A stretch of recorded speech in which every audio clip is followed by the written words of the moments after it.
어제가 현충일이었습니다. 조국을 위해서 생명을 바친 순국 선열들, 우리가 그냥 매스컴을 통해서 국가 행사로만 지나지만 그 영혼들과 유가족들에게 하나님의 위로가 함께 하시기를 간절히 축원을 드립니다. 그분들의 피값으로 오늘 우리 대한민국이 있고 우리의 삶이 있었음을 우리가 너무도 감사드리지 않을 수 없습니다. 오늘 제가 새벽에 뉴스를 잠깐 검색하다가 특이한 제목이 있어서 그 기사를 제가 유심히 몇 번 읽었습니다. 그래서 여러분들에게 좀 소개시켜 드리려고 합니다. 중앙일보 기사인데요.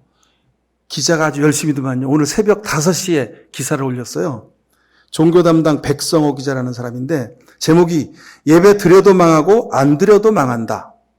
대충의 내용은 이렇습니다. 전국의 6만여 개 교회 중에 80%가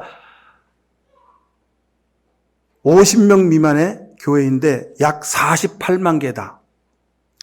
이른바 미자립형 소형교회인데 이들 중에는 대부분이 보증금 100만 원에 월세 5, 60만 원에 2에서 30평 크기의 예배당에서 10명에서 20명 교인들이 예배를 드린다.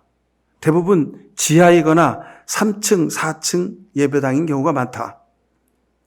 이들에게는 사회적 거리두기, 뛰어앉기를 현실적으로 할 수 없는 형편이다. 한 달 교회 운영비 월세를 내려면 한 달에 2, 300만 원이 필요한데 코로나 이전에도 힘들었지만 지난 3월 이후는 한 주 한 주가 살얼음판이다. 예배를 드리다가 코로나에 걸려서 문을 닫고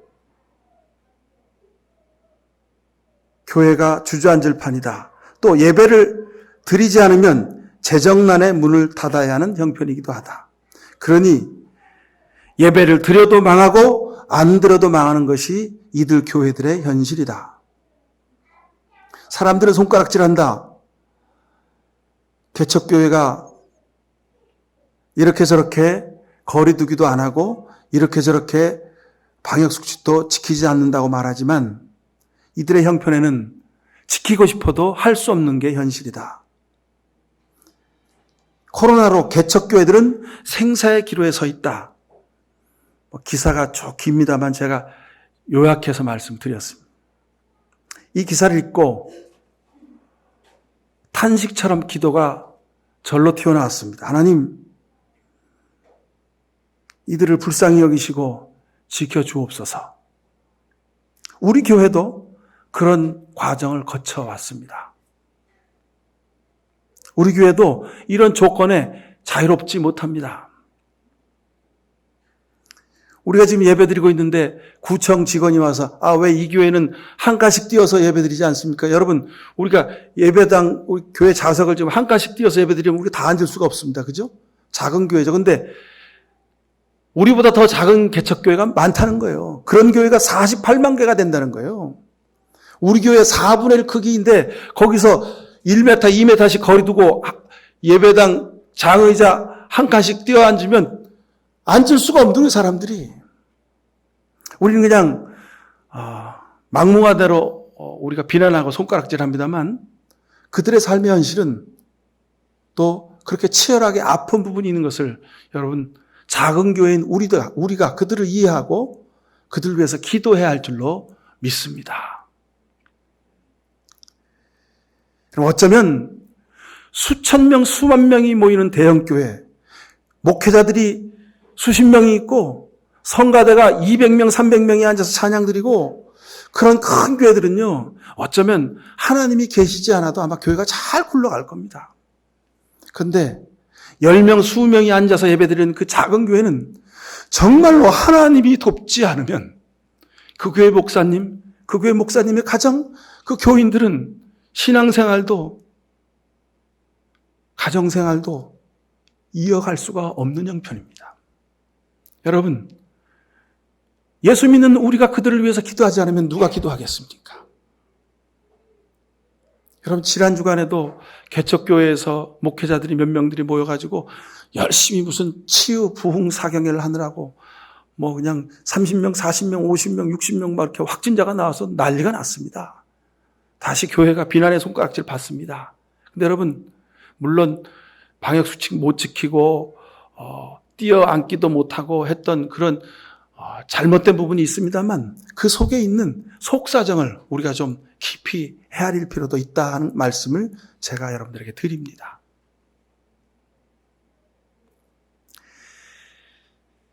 여러분, 우리가 조심해야 합니다.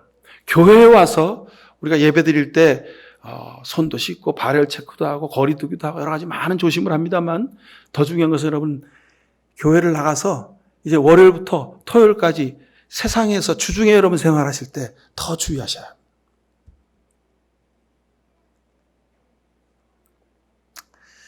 덴마크 정부가요, 코로나 때문에 이런 조치를 내렸답니다. EU가 국경 폐쇄를 했습니다. 무슨 생겐 조약 그래가지고 EU는 여러 나라가 있지만 우리는 나라의 국경이 하나도 없는 것처럼 그냥 옆 동네 가듯이 모든 나라를 자유롭게 통행한다. 그게 생겐 조약이에요. 근데 생겐 조약이 완전히 다 무효화돼 버렸어요. 코로나 때문에. 그래서 국경문을 다 걸어 잠그고 자국민만 보호하는 그런 정책을 피게 되는 겁니다.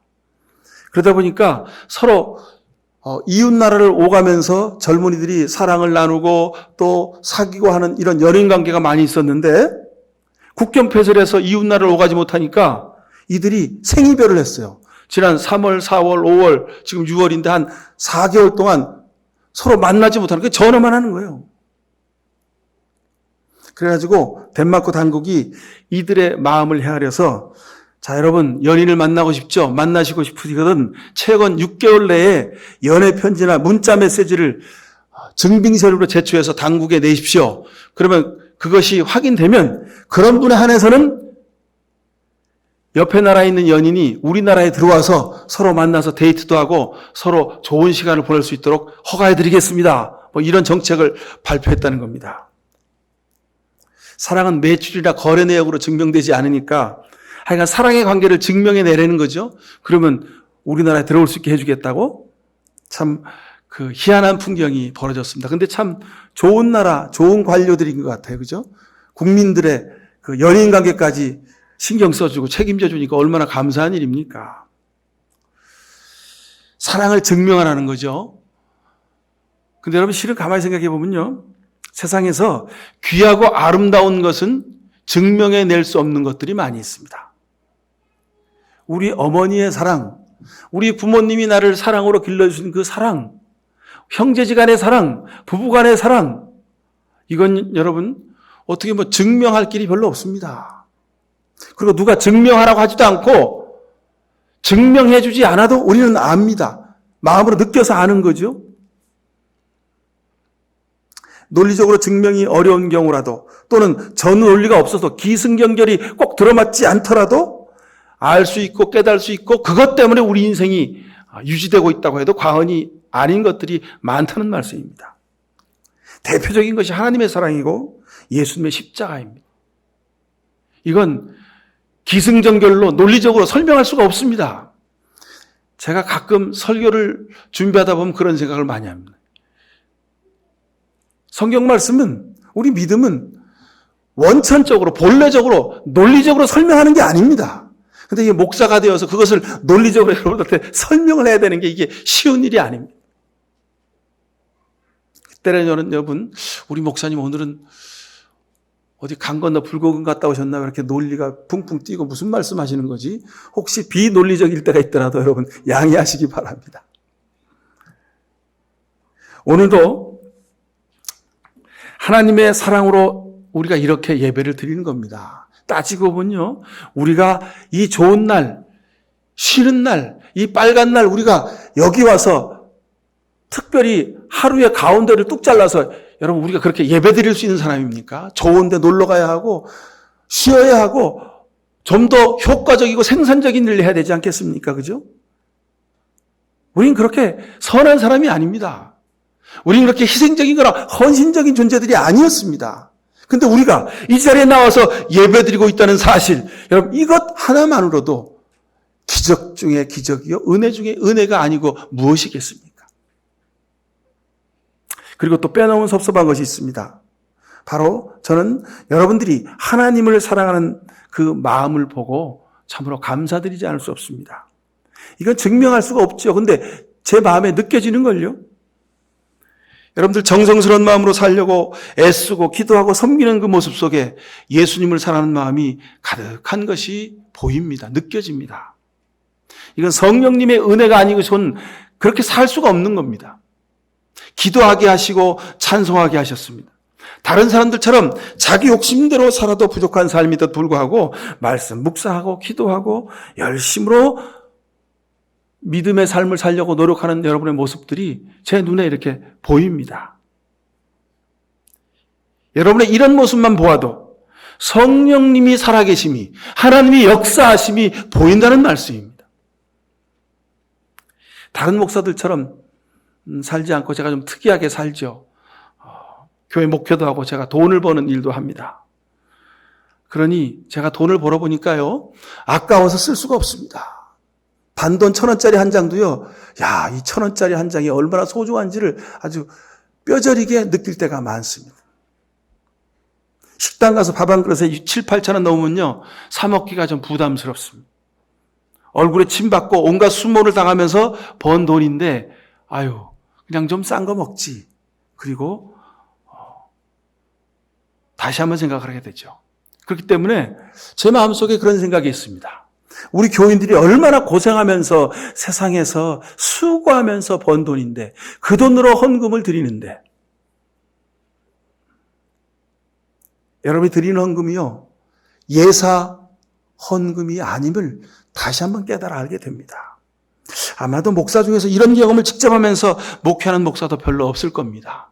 그런 점에서 몸으로는 좀 고생스럽지만 참 감사드리지 않을 수가 없습니다. 그 소중한 물질을 내가 다 써도 모자랄 때가 많아요. 근데 그 소중한 돈을 11조 헌금 드리고 감사헌금 드리고, 이게 내 판단으로 되는 일입니까? 여러분, 내 인격적인 판단으로 그게 될 수 있을까요? 불가능한 일입니다, 실은요. 성령님께서 그렇게 하도록 감동하시고 결단시켜 주시지 않고는 이거 불가능한 겁니다. 그러니 여러분들은 성령 충만한 사람들입니다. 어제도 집사님 가정 중에서 한 분이, 목사님 오늘 예배를 못 드릴 것 같아가지고 오늘 와서 목사님 얼굴이라도 보고 기도하고 헌금이라도 드리고 그러고 싶어서 왔어요. 그래서 잠깐 와서 헌금 드리고 기도하고 그리고 대화를 나누다 돌아가셨어요. 여러분, 사람의 힘으로는 그렇게 할 수가 없습니다. 하나님을 사랑하고 성령님의 은혜 안에 살기에 그렇게 할 수 있는 거죠. 목사 눈에도 보이는데 하나님은 더 잘 알고 계시리라 믿습니다. 여러분은 성령님의 감동으로 사시는 분들임을 감사드립니다. 자, 우리가 창세기 강의를 지금 쭉 해왔습니다. 근데 계속해서 에덴 동산, 아담과 하와 얘기만 막 석주넉주 하니까 여러분 좀 지루하실 것 같아서 오늘 성령 강림절에 관한 말씀을 제가 드리고자 하는 겁니다. 성령 강림절, 한마디로요, 하나님이 우리를 향해서 하나님의 사랑을 증명해 보이신 사건입니다. 내가 너희를 이만큼 사랑해. 내가 너희와 함께하고 싶어. 하나님의 이 마음이 오순절 성령 강림 사건을 통해서 우리에게 전해진 겁니다. 보여주신 겁니다. 성령 강림절은 교회 출발입니다. 이 말은요, 교회 존재 이유는 사랑을 보이는 거라는 겁니다. 교회 존재 이유, 선교, 전도, 교육, 무슨 성만찬, 여러 가지가 많이 신학적으로 있습니다. 근데 여러분, 그거 다 없어도 됩니다. 다 없어도 되고요. 오로지 교회가 할 것 하나 있는데, 그게 뭐냐면, 하나님의 살아계심을 보이는 겁니다. 어떻게 해요? 우리 삶을 통해서, 우리 교우들 간에, 우리 교우들의 가정 속에, 하나님이 우리를 사랑하신대. 엄마 아빠 보니까 엄마 아빠의 사랑이, 엄마 아빠의 믿음이 이런 거구나. 집사님 보니까 하나님이 살아계시네요. 여러분, 교회가 해야 될 오직 유일한 것이 있다면 바로 이겁니다. 우리를 통해서, 여러분을 통해서 하나님의 사랑이 보이는 겁니다.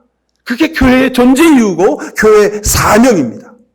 하나님의 사랑을 보이게 하기 위해서 하다 보니까 교육 사업도 하고 선교 사업도 하고 전도도 하고 여러 가지 것을 많이 하게 되는 겁니다. 근데 교회가 단 하나만 할 수 있다면 뭘 할까? 우리가 하나님을 얼마나 사랑하는지 하나님을 향하여 우리의 사랑을 보여드리는 겁니다. 그 세상에서 하나님이 우리를 이렇게 사랑하셨다고 그 사랑을 보여드리는 겁니다. 여러분, 제가 설교 모두에 중앙일보 기사를 인용해서 말씀드렸습니다. 교인 10명 모이고 7, 8명 모이는 교회 그 목사님이 세상에 할 일이 없어서 그 비효용적이고 몰상식하고 아무런 희망이 없는 그 일을 지금도 하고 있겠습니까? 당장 문 닫아야 되는 거 아닙니까? 48만 개가 되는 50명 미만의 작은 교회들 당장 문 닫아지요. 그 구멍가게 같은 교회, 목사 사례비도 없고 교회 운영비도 없는 그 교회 문 닫아야 되는 거 아닙니까? 그죠? 그게 세상적인 논리로 딱 맞습니다. 근데 그 교회에 있는 교인들은, 그 교회를 목회하는 목사는 아무런 생각이 없고 아무런 계산이 없어서 그 일을 이번 주일 오늘도 지금 하고 있을까요? 왜 그렇습니까? 그들 속에 하나님을 사랑하는 마음이 있어서 그래요. 너희 중에 한두 사람이 모여서 내게 예배하는 것 내가 소중히 여기겠다고 하시는 그 말씀을 붙잡고 기도하고 예배하는 겁니다. 2000년 전 오순절에 다락방에 모여 기도하고 있었던 120명의 성도들, 그들은 이상하고 신비한 경험을 합니다. 호련히 불의 혀 같은 것이 하늘로부터 임해서 성령 충만에 된 사건입니다. 왜 이런 사건이, 왜 이런 일이, 불가사의한 일이, 도저히 논리적으로 설명할 수 없는 이런 일이 일어났을까요? 성령 강림 사건의 내면에는 도대체 무엇이 있을까요? 자, 성경은 거룩한 책입니다. 계약의 책입니다. 그래서 테스트먼트, 약속이란 말입니다. 약속의 책이란 말이죠. 구약은 그래서 올드 테스트먼트, 신약 성경은 뉴 테스트먼트입니다. 오래된 약속, 새로운 약속이란 뜻이죠. 성경 속에는 약속이 가득가득 담겨져 있습니다. 약속을 지키는 것, 이건 신실함입니다. 성경은 신실함의 책이고 하나님의 말씀은 신실함이 담겨져 있습니다. 그러니 믿음으로 사는 우리도 신실한 삶을 살아가야 하는 것입니다. 이것이 믿음의 신앙의 출발입니다. 예수 그리스도께서 육신을 입으시고 이 땅에 오셔서 복음을 증거하시다가 30살에 십자가 지시고 죽으셨다가 부활하시고 하늘로 승천하셨습니다. 그리고 와서 성령이 임하셨습니다. 이 모든 과정은 하나님이 우리를 얼마나 사랑하시는가에 대한 신실함의 약속 이행의 과정입니다. 십자가는 하나님이 우리를 위해서 약속을 지키신 가장 큰 증거입니다. 십자가를 바라보고 살아라, 십자가를 지고 살아라, 뭐 그런 말을 우리가 많이 하죠. 이건 추상명사입니다. 그죠? 십자가를 지고 사십시오. 여러분, 십자가를 하나 만들어서 매일 등에다 띠고 살 수 있습니까? 그 말이 아니죠. 십자가로 상징되는 우리 삶의 구체적인 의미가 뭡니까? 신실함입니다. 신실함은 약속을 지키는 겁니다. 하나님께서는 아브라함을 부르면서 약속하십니다. 떠나라, 내가 너를 복의 근원이 되게 하겠다 하셨습니다. 이후 구약 성경의 내용 전체를 한마디로 얘기하면, 아브라함부터 해서 한마디로 얘기를 하면 구약 성경은 이스라엘 백성들을 통해서 하나님이 약속을 이루시는 과정이다 볼 수 있습니다. 이 말은요, 구약 성경, 아니 신약 성경 거기에만 국한되는 게 아니라 오늘을 사는 2012년 이 코로나 삶의 한가운데 있는 우리에게도 하나님이 그대로 실천하시는 말씀인 줄로 믿습니다. 오늘도 하나님은 우리를 통해서 하나님의 약속을 이뤄가고 계십니다. 누가복음 24장 49절에 볼지어다 내가 내 아버지께서 약속하신 것을 너에게 보내니 너희는 위로부터 능력이 입혀질 때까지 이 성에 머물며 기도하라 하겠습니다. 어떤 약속을 하신 겁니까? 사도행전 2장 1절부터 4절에 보면 성령 강림 사건이 어떠한 것인지를 우리에게 아주 분명하게 적어놓고 계십니다. 성령 강림 사건은요, 내 아버지께서 너희에게 약속하신 것을 보내겠다 하신 그 사건입니다. 왜? 하나님이 우리에게 하나님이 약속을 지키신다는 것을 보여주셨을까요? 왜 하나님이 약속 지키는 것을 우리에게 보여주고자 하셨을까요? 우리에게 하나님이 이렇게 역사하시는 그 뜻을 우리가 헤아려야 됩니다. 부모는 자녀들에게 한 약속을 반드시 지키려고 합니다. 왜요? 사랑하니까. 내 자식을 사랑하니까 부모인 내가 내 자식 앞에서 약속을 지키는 모습을 자녀들한테 보이고 싶은 겁니다.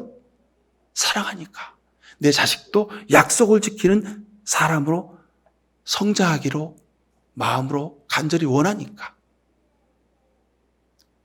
여기서 부모인 내 마음속에 자녀 사랑 이퀄 약속을 지키는 사람입니다. 사랑은 구체적인 삶에서 약속을 지키는 것으로 보여지는 겁니다.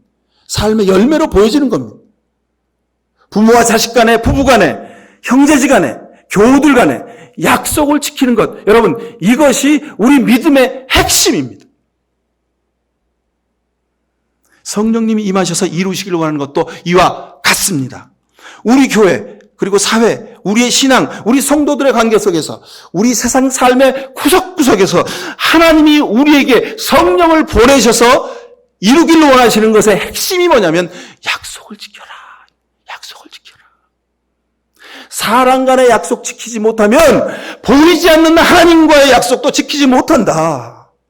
부부간에 살을 비비며 사는 부부간의 약속 지키지 못하면 세상의 다른 사람과의 약속도 그건 다 지키지 못하는 거다.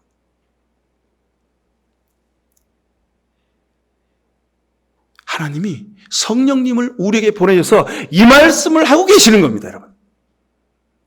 이 신앙적인 내용이, 성경책의 내용들이 추상적인 이야기들이 많습니다. 2000년 전의 얘기이고 3000년 전의 얘기이고 4000년 전의 얘기입니다. 그래서 우리 세상 말로 귀신 씻나라 까먹는 같은 얘기가 많이 있습니다. 근데 한마디로 얘기하면 성령 하나님이 우리에게 지금 임하셔서 우리로 믿음으로 살게 하신 이유가 있습니다. 이 세상이 존재하는 이유가 있습니다. 바로 약속을 지키게 하시려는 것입니다. 왜 여러분 이 6월에 매실이 익어서 그 매실이 우리 집안에서 매실 액기스로 매실 장아찌로 변한지 아십니까? 하나님이 우리를 먹이시려는 하나님의 약속이 이루어지는 과정입니다. 여러분 이런 관점, 이런 눈으로 보면요, 우리 삶에서 일어난 일이 하나도 이상할 것이 없습니다. 하나도 놀랄 것이 없습니다. 다 하나님이 약속한 것이 이루어지는 과정인 줄로 믿습니다. 믿음을 영어사전에 찾으면 believe, confidence 또는 trust, faith 이런 몇 개의 단어로 믿음이란, 우리 한글의 믿음이란 단어가 표현됩니다. 믿음, F-A-I-T-H, 믿음이 가득하면 F-A-I-T-H 더하기 F-U-L-L, 그러면 믿음이 가득 찼단 말이죠. 이거는 우리 한글로 충성이라고 표현합니다. 충성. 믿음이 가득 차야 충성이 되는 겁니다. 믿음은 뭡니까? 약속을 지키는 거라고 그랬죠. 약속이 가득가득 차면 충성이 되는 겁니다. 그냥 충성! 목소리 크고 그러면 충성이 되는 게 아니라 약속을 잘 지키는 사람, 그것이 차곡차곡 쌓이면 그것이 충성이 되더라 이 말입니다. 자, 여러분, 제가 영어 단어를 자꾸 말씀드렸죠. faith 더하기 full 더하기 NESS, 그러면 faithfulness 그러죠. NESS는 계속된다 그런 뜻입니다. 규칙적이다 그런 의미가 있습니다. 그러면 충성이 계속되면 뭐가 됩니까? 충성이 가득 차가지고, 믿음이 가득 차서 약속을 지키는 것이 가득 차가지고 그게 계속되면 뭐가 되는 거죠? 성실입니다. faithfulness는 우리 한글로 성실 그렇게 말합니다. 성실. 국어사전에서 성실하다를 찾아보니까요, 정성스럽고 참되다 그렇게 설명하고 있습니다. 정성스럽고 참된 것이 성실한 것이고, 그 성실은 약속을 잘 지키는 계속되는 삶이 성실입니다. 여러분 이제 이해가 되셨죠? 믿음, 충성, 성실, 뭐 이런 게 다 추상명사예요. 근데 가만히 따져보면요, 잘 헤아려 보면 거기에 아주 위대한 뜻이 있습니다. 약속을 잘 지키는 삶이 하루, 한 달, 1년, 그리고 내 평생 동안 계속되면 그 사람의 삶은 성실한 사람입니다. 여러분, 성실은 우리 초등학교 때 선생님 머리맡 위에 칠판 위에 붙어있는 급훈, 그것을 넘어서는 의미가 있습니다. 우리 믿음의 전체를 아우르는 틀이 성실입니다. 하나님은 성실하신 분입니다. 하나님은 하루도 우리를 잊지 않으시는 분입니다. 그래서 그러기 위해서 우리에게 오늘 성령 하나님을 보내주신 것입니다. 성령 강림절의 뜻이 여기 있습니다. 오직 성령 충만한 것, 참 우리에게 필요하죠. 목사님, 성령 충만한 게 뭐예요? 집사님, 어떻게 해서 성령 충만하게 살죠? 물어보면 뭐로 가도 천국만 가면 되는 거지 뭐. 이분들은 늘 입만 열면 성령 충만 말하는 이분들은요, 너무 열정이 넘쳐가지고 기도할 때도 말할 시간이 너무도 부족해. 그래갖고 따따따따따따따따랄랄랄랄랄랄 이렇게 기도해요. 여러분, 물론 방언 기도, 우리가 하나님과 깊은 교제를 할 때 필요한 기도입니다. 근데 여러분, 되도록이면 나도 알아들 수 있고 다른 사람도 알아들 수 있고 하나님도 알아듣는 우리 한글로 기도하십시오. 영어를 잘하시면 영어로 하도 좋습니다. 근데 때로는 우리가 드리는 방언 기도를 하나님도 잘 못 알아들을 때가 많이 있어요. 왜요? 자기 욕구 충족으로 방언 기도를 하는 사람들 많이 있습니다.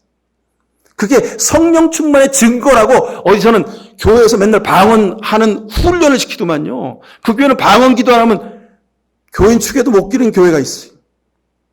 여러분, 사이비일 가능성이 많습니다. 상식과 윤리를 무시하고 객관적인 역사의식이나 겸손, 희생은 없고 자기 주장만 합니다. 이런 사람들을 보면 사입이구나 하시고 그냥 조용히 비켜가시는 것이 아주 가장 좋습니다. 자기 생각대로 욕망을 채우길 바라면서 신앙생활을 하는 사람들, 하나님과의 약속의 관점에서 보면 분명해집니다. 바르지 못한 신앙생활입니다. 오늘 본문을 보십시오. 육체의 욕망은 성령을 거스리고 성령이 바라시는 것은 육체를 거스릅니다. 그랬습니다. 육체 행실은 분명하다 그랬습니다. 음행과 더러움과 방탕과 우상숭배와 마술과 원수매증과 다툼과 시기와 분노와 이기심과 분열과 분파와 질투함과 술 취함과 흥청거리는 연애와 또 이와 비슷한 것들입니다. 이제 또다시 경고합니다. 이런 일을 하는 사람들은 하나님의 나라를 유업으로 받지 못할 것입니다. 그랬습니다. 성령 충만함은 믿음이나 신뢰나 충성은 바로 약속을 지키는 것에서 출발합니다. 오순절 마가의 다락방에서 모여서 기도하던 120명 성도들, 그들은 주님의 약속이 이루어지는 것을 몸소 체험했습니다. 그리고 하나님의 약속이 자기의 인생에서도 이루어지길 바라면서 자기 전 인생을 헌신하며 살았습니다. 이것이 전도이고 이것이 선교입니다. 여러분, 나는 언제나 저기 아프리카에 가서 선교를 할까? 여러분, 그건 특별한 사명이 있는 분이 할 수 있습니다. 근데 거기 가지 못해도 우리가 집안에서 선교도 하고 전도도 할 수 있음을 여러분 기억하실 수 있길 축원합니다. 여러분이 남편 앞에서, 아내 앞에서, 자식 앞에서 약속을 지키며 살아가십시오.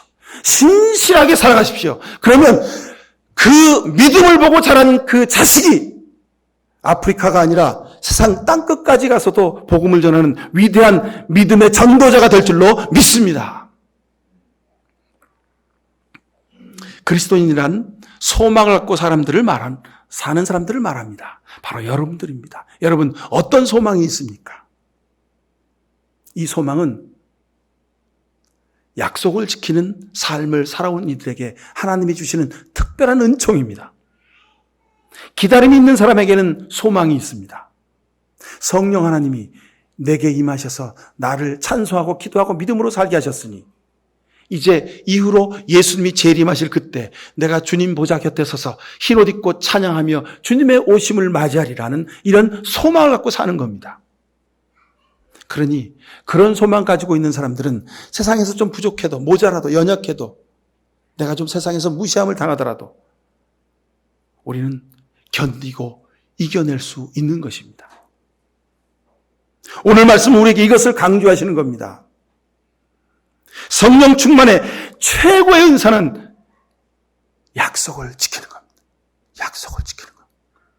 먼저 사랑과의 약속을 지키십시오. 부부간의 약속을 지키십시오. 여러분, 우리가 결혼할 때 부부 선서하죠? 주례자가 이렇게 보여주고 신랑 신부한테 읽으라고 그럽니다. 그게 부부가 서로 하는 약속이잖아요. 그죠? 이 약속 금쪽같이 생각하고 지키셔야 됩니다. 그리고 자식에게 한 약속 금쪽같이 생각하고 지키십시오. 이거 지킬 수 있어야 그 다음에 하나님과의 약속도 지킬 수 있다는 겁니다. 내가 사람을 사랑하지 아니하고 보이는 사람을 사랑하지 아니하고 보이지 않는 하나님을 사랑한다고 말할 수 있느냐고 주님이 말씀하셨습니다. 여러분, 사랑과의 약속을 지켜야 하나님과의 약속도 지키는 사람이 될 수 있습니다. 오늘부터 다시 시작하십시오. 성령 충만함은 우리 집안에서 내 집안 식구들과의 약속을 잘 지키는 겁니다. 성령 충만함은 하나님과의 약속을 지키는 겁니다. 이게 성령 충만함입니다. 할렐루야! 아멘! 목소리만 거룩해서 성령 충만한 것 절대 아닙니다. 여러분, 그것은 위선일 가능성이 많습니다. 왜요? 사람 앞에서 누구라도 목소리 거룩하게 할렐루야! 아멘! 랄랄랄랄라 하고 할 수 있지요. 근데 여러분, 약속을 지키는 것은 쉽지가 않습니다. 약속을 지키는 것은 일관성이 있어야 돼요. 내가 힘들어도 계속 할 수 있어야 돼요. 내가 손해봐도 약속이니까 지키는 거예요. 여러분, 성령 충만한 것, 그래서 사랑, 기쁨, 화평, 인내, 친절, 선함, 신실, 온유, 절제, 이 성령의 9가지 열매가 뭐냐면 약속을 지키는 데서 맺어지는 열매입니다. 약속 지키지 않고 사랑을 이룰 수 없습니다. 약속 지키지 않고 기쁨을 누릴 수 없습니다. 약속 지켜야 평화, 화평을 누립니다. 약속을 지켜야 인내할 수 있습니다. 약속 지키는 사람이 친절한 사람이고 선한 사람이고 신실한 사람이고 온유한 사람이고 절제할 줄 아는 사람입니다. 여러분, 성령 충만함은 이것입니다. 갈라디아서 6장 7절 오늘 본문 뒤에 보면 스스로 속이지 말아라. 하나님은 업신여금을 받지 아니하시나니 사람이 무엇으로 심든지 그대로 거둘 것이라 그랬습니다. 약속을 지키는 것으로 씌우면 하나님이 사랑, 기쁨, 화평, 인내, 충성, 온유, 절제 그리고 신실하심, 선함으로 우리에게 열매 맺게 하신다는 겁니다. 근데 약속시키지 않으면 그 어떤 것도 이룰 수 없습니다. 믿음은 하나님을 사랑하는 삶입니다. 하나님 사랑하는 사람은 하나님과의 약속을 지킵니다. 사람과의 약속도 지키는 것입니다. 이 사람이 하나님을 사랑하는 사람입니다. 하나님을 사랑하는 최고의 방법이 이겁니다. 약속을 지키는 겁니다. 내가 말씀 읽겠습니다. 기도하겠습니다. 날마다 찬송하며 살겠습니다. 화내지 않고 성내지 않고 온유함으로 살겠습니다. 하나님과 약속하셨으면 여러분 그 약속 지켜가십시오. 이 사람이 성령 충만한 사람입니다. 여러분, 나로서는 할 수가 없습니다. 어떻게 날마다 사랑을 말합니까? 어떻게 날마다 기뻐할 수 있습니까? 어떻게 날마다 화평할 수 있습니까? 어떻게 날마다 인내할 수 있습니까? 어떻게 날마다 친절함, 선함과 신실과 온유와 절제를 말할 수 있습니까? 이거 불가능합니다. 할 수가 없습니다. 그러니 성령 하나님의 도우심을 구하실 수 있길 축원합니다. 말할 수 없는 탄식으로 성령께서 우리를 대신해서 중보하신다고 하셨습니다. 그러니 하나님의 도우심을 구하십시오. 하나님, 제가 약속을 지키는 사람 되길 원합니다. 성령 충만, 여러분, 내가 믿음이 좋아서 되는 게 아닙니다. 여러분, 성령 충만은요, 하나님 나는 아무것도 없습니다. 하나님 내 믿음은 이것밖에 안 됩니다. 하나님 나는 할 수 없습니다. 하나님 나는 고작 이것밖에 안 됩니다라고 나 스스로를 버리고 하나님 앞에 전적으로 의지할 때 성령 하나님이 나를 주장하여 주시는 은총의 역사인 것을 믿으시길 축원합니다. 기도하십시다. 사랑의 아버지 하나님, 불쌍히 여겨주옵소서. 예수 믿는다고 하면서도 성령 충만하게 산다고 하면서도 우린 여전히 육신의 정욕과 세상적인 사람들의 냄새를 풍기고 세상 사람들이 사는 그런 욕심 가득한 삶을 살았습니다. 부부간에도 그랬고 부모와 자식간에도 그랬고 교우들 간에도 그랬습니다. 세상에서 일터에서도 그랬습니다. 주님 어찌하면 좋습니까? 우리를 불쌍히 여기시고 우리를 성령으로 다시 태어나게 하여 주옵소서. 성령의 불로 우리의 욕심과 정욕과 인간적인 모든 것들을 불태워 주셔서 주여 우리가 하나님과 약속 지키는 사람으로 사람과 약속 지키는 사람으로 살 수 있도록 주님 우리를 변화시켜 주옵소서. 예수 그리스도 이름으로 기도하옵나이다. 아멘.